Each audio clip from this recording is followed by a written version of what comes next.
Hi everyone, I'm Petra, life coach and advocate for survivors of narcissistic and emotional abuse.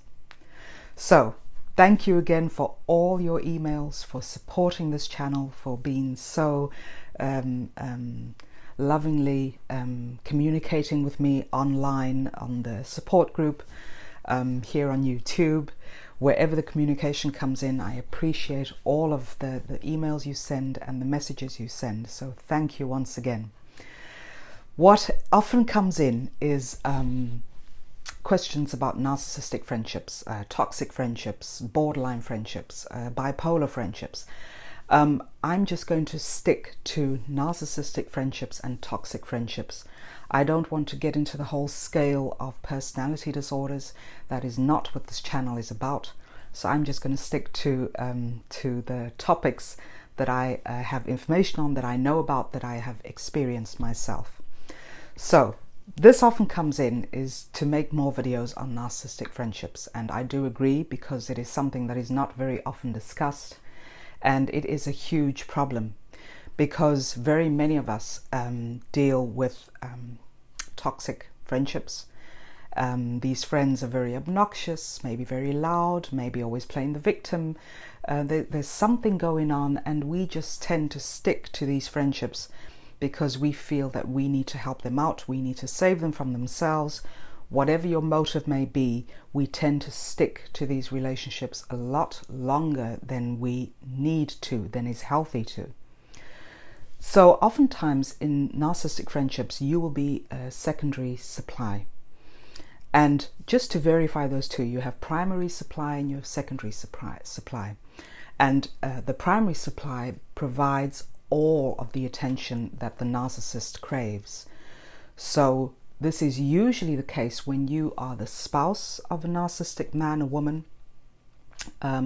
If you are their children, if they happen to have close ties with their family dynamic, then that is the primary supply. But the secondary supply comes usually from the friend, and it is when you supply them with attention on a regular basis, so not all of the time. And the fact that you supply them with secondary supply helps them to maintain a seemingly normal existence. And now I know this was true for me, because the 4 women that I was in friendship with all had partners. I'm just trying to think back. Yes, they all had spouses or boyfriends or partners, and that was their primary supply source. Whereas when I entered those friendships, I would be targeted, of course, and emotionally abused, but not to the full extent. This only came later, when there was a break with one of the friendships. There was she left her boyfriend, or the relationship was broken up, and this is when then the cravings had to be fulfilled by me in this case. So you will notice the difference there. If they are already receiving primary supply, then you will always be secondary. So the thing is that the narcissistic friend interprets her emotions or her needs as emotions. So usually the narcissistic friend, the woman, is very needy, is oftentimes plays the victim, is always looking to get that hit, is always looking to be the center of attention, always wants all the focus put onto her. And she interprets these needs as emotions, which also then you are fooled into believing that she is a very open and transparent person, that she's very vulnerable, that she opens up her heart space and talks about the stuff she's going through, the problems she's having, and this will be done ad nauseum. But this is the way you are fooled to believe that you are dealing with someone who is just going through a difficult time in their life and who needs to express their emotions. But these are not real emotions. These are needs. This is what the narcissistic friend needs, is for you to fill them up all the time. This is why they are called energy vampires, because you are always feeding into them. You get the feeling that you are being drained of all your energy been drained of all your resources. This is where the PTSD sometimes, in some cases, this is where it comes in, where you just feel emotionally drained. You cannot function as a mother, as a father, you cannot function in the workplace. This has got to do with the fact that they completely drain you, and it has nothing to do with being vulnerable. It's simply because they have a craving, an emptiness inside them. They have very many narcissistic injuries that need to be taken care of by you. So again, you will be fooled to think that she truly cares about you. Talking about the narcissistic friend at this moment. But she really gets off on being the center of attention in her own fantasy world. This is what was true for me. This is what I experienced in the 4 friendships that I was in, is that they had these huge fantasies about fame, about money, about taking their businesses to an extreme level, where there would be an abundance of money, for example, that there would be fame involved. And with all respect, I mean, very hardworking women, but sometimes you need to realize that the kind of business that you're in and the kind of work you're doing does not equal having an exorbitant amount of money and hugely famous. It does not include all of that. But this was the fantasy, and the fantasy takes away from the reality and takes away from the focus on the job at the time. So you will see that this is very often the case with female narcissistic friendships, is that they just have these outrageous fantasies. And not only about the business, it could be about a relationship, it could be about marrying into money, it could be about meeting up with a millionaire. And this is something that that I only realized when I came out of these friendships, is that it was all about trying to get somewhere, trying to get someone else with a lot of money. It was all money related. Trying to score a man, trying to reel in a man who had huge amounts of money. And you will often find that when these female narcissists do manage to lure a man, a very affluent man, into a relationship, that they will bleed him dry, so to speak. They will make sure that all his money is used up, and when that money gets finished, they will discard him. So this is something that I notice as well, especially with 2 of them. A very, very twisted way of relating to someone. Not a solid and not a healthy foundation for getting involved with someone.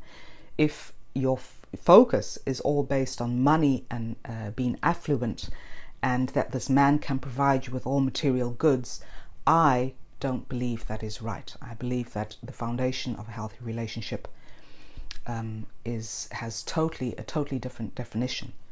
So this is something it's also red flag. When you realize that your narcissistic female friend is very much focused on material things and very much focused on money. That's a huge flag. These narcissistic women call themselves friends, but they really do not understand the meaning or the definition of a friendship. Now, I believe that in a healthy friendship, it's a give and take situation. You respect each other, you respect each other's boundaries, you listen to the other person, you listen to them in return. There's courage involved, there's affection, there's love, there's all of these great ingredients that go into building a real and healthy and solid friendship. And this is something that a narcissistic friend does not even know of. They have no clue as to what a healthy friendship looks like. So don't be fooled, when they play the victim, when they are showing you their needs as opposed to their emotions. This is all to get secondary supply from you. It has nothing to do with a real and solid friendship. And this was something that I also realized in these friendships that I went through, is that there was very little give. There was a lot of taking, but very little giving. Especially, again, with regards to finances. This was a huge one for me, is that, it seemed as if the situation was always created where I would be the one forking out the money. I would be the one picking up the tab. I would be the one investing, even if it was small amounts, investing in one of the friends' businesses. And there was very little, in fact, there was nothing given in return. And, in the beginning, you can write it off as, well, they're going through a difficult financial time, maybe. But when there's a pattern that forms there, this is another huge red flag. What I also noticed with narcissistic friendships is that these women have had a very bad relationship with their mother, a broken relationship. Maybe they were abandoned at a young age. Maybe there just wasn't a great interaction, or there was no connection between them and their mother. This is something that I did notice, and you'll find that when this happens, when you come to the knowledge, or when it is brought to your knowledge, that their relationships with their mothers were not healthy at all, then you will find, what happens to a child who has not been given unconditional love and attention from the mother. This is just talking about the women now. Is that they will have to do everything as a child. It's a mechanism they learn, is that they will have to do a whole bunch of crazy things in order to get the attention from the mother. So what do they then create within themselves is a lot of resentment, which of course is normal for any child. But this same resentment then at a later age turns into envy and jealousy. And you will find that these friends are very envious of your career, your job, the clothes you wear, the way you look, the way you interact with others. So whatever achievements that you have accomplished in your life, this is something that will be the cause for them of great envy and jealousy. And this all stems from their childhood, by them having a very disconnected relationship with their mother. So the envy is then born, and this envy is then projected onto you, where you will second guess yourself. You will think, well, maybe I shouldn't highlight all of my achievements. Maybe I should sort of downplay my role in this friendship. Maybe I shouldn't talk about my great relationship. Maybe I shouldn't speak of the great relationship that I have with my parents or with my children. So this is where you get to the point, because you feel, and it is also demonstrated to you, that there is a lot of jealousy and envy going on. You will then start to feel a certain level of shame, and you will start to downplay everything about yourself. Again, this was true for me. I remember when I came out of the last narcissistic friendship, there was another friend, a healthy friend, who said to me, we noticed throughout that friendship that your light was becoming more dim over time. You were dimming your light. You were taking a back seat. You were not as outgoing as you used to be. And this friend also said, and we noticed this on social media as well.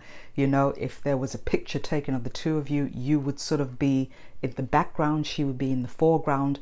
Not literally, but just the energy that we showed in photographs, that it was very real, and it was, people recognized it, those from the outside looking in. So very much envy there. And this is something, that a lot of us take on as our own. We take on the guilt, we take on the shame. We try to make the friendship work, when you get to realize that it is all projection on the part of the narcissistic female friend. Everything that all the emptiness that she feels inside is being projected onto you. And this is why you get to the point that you feel empty, you feel that you are worthless. You start walking on eggshells. You get maybe even panic attacks when you have set up a date with her, a meeting with her, and you're going to visit, or you've arranged to meet up somewhere. you will feel the anxiety and maybe even the panic. And this is something that we question throughout the friendships. Maybe it's me. Maybe I'm not doing enough. Maybe I'm not being enough. Maybe I need to dim my light so that she can feel better. Just realize that these narcissistic women are all about maintaining their fantasy world, all about showing to the outside world that they can have a normal existence when they are involved with someone else, when they are in a relationship. And this is where it seems normal to the outside world. This was... Sorry, I've just lost my train of thought there. Got it again. So this was true for me as well, is that in one of these narcissistic friendships, this person became involved with someone later on into our friendship. And the script was sort of flipped around, where I was then no longer primary supply, thank goodness. I was secondary. So on a regular basis, I would top up her cup, so to speak. And at some point, her partner and I got into a discussion about what we had noticed in the relationship with her. And we had noticed the same things, but I came to the realization that some of the stuff that he was telling about my friend, about his girlfriend, was way over the top, and I didn't believe him in the beginning, because I thought, well, that's not how I perceive her, that's not how I see her. Yes, I've experienced very many strange things with her and very, very hurtful things with her, but not to the extreme that you are explaining to me. So this is what I later learned, is that he at that point was the primary supply for her. So she turned up the heat when in relationship with him, and I was then put on the back burner, and I could top her up every now and then. So this is the dynamic, when the primary supply goes, new supplies moved in, secondary supplies moved in. And another thing is that the other friends that narcissistic women have, they call them friends, but really they are acquaintances whom they keep around to also top up their plate, fill up their cup, however way you wish to describe that. They are kept around to just give topping ups. Sorry. So that is what they are kept for. These are acquaintances. These are not real friends. And usually you'll find with these acquaintances that they are very submissive. They will give in to all the demands, all the cravings of the narcissist. And they are kept as little slaves, little minions to do the narcissist's dirty work. But just know that a narcissistic friend is never capable of maintaining any kind of healthy relationship. Not with their children, not with their family members, not with their spouses, and not with you as a friend. It is all just temporary. And it comes to a point where someone wakes up to it, someone becomes conscious of the dynamics of these toxic relationships and friendships. And that is when we either discard them, or we will be discarded when we are not giving enough supply. So, I know oftentimes I've heard, and this was the case for me, I've heard that people have said, well, the narcissistic friend in my life has a great relationship with her child or with her children. Yes, this may be true, but this is the act that they give. This is them playing this fantastic role for the outside world, because really they view their children as extensions of themselves. So the children are not even treated well. So it is really impossible to maintain any kind of normalcy in a narcissistic friendship. And the best way to leave those friendships is to just give a response by being silent. Silence is a very powerful response. I made the mistake of ending the friendship by way of email, by explaining myself, by defending myself.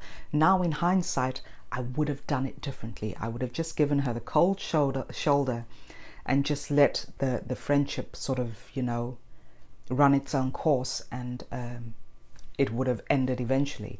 But I was very clear about that I wanted to end the friendship, very clear about that. And sometimes that works. It made me feel good. I felt better by just stating very clearly that I wanted to end the friendship because of the way I was being treated.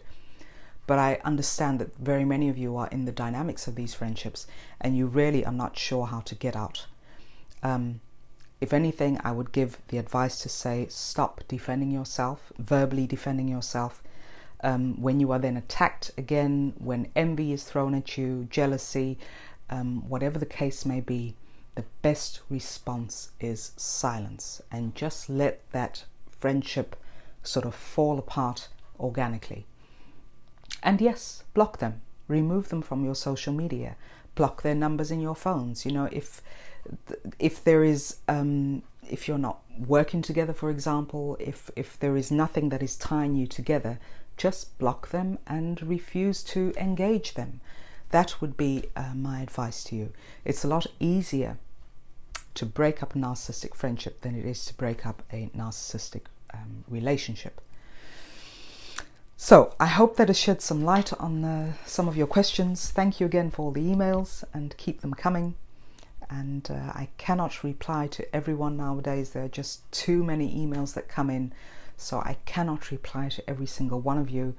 But what I will try to do is the questions that you sometimes send me in emails, I will try and answer them by way of a video. So for now, take care of yourselves, and love to all of you. Speak to you all very soon. Bye now.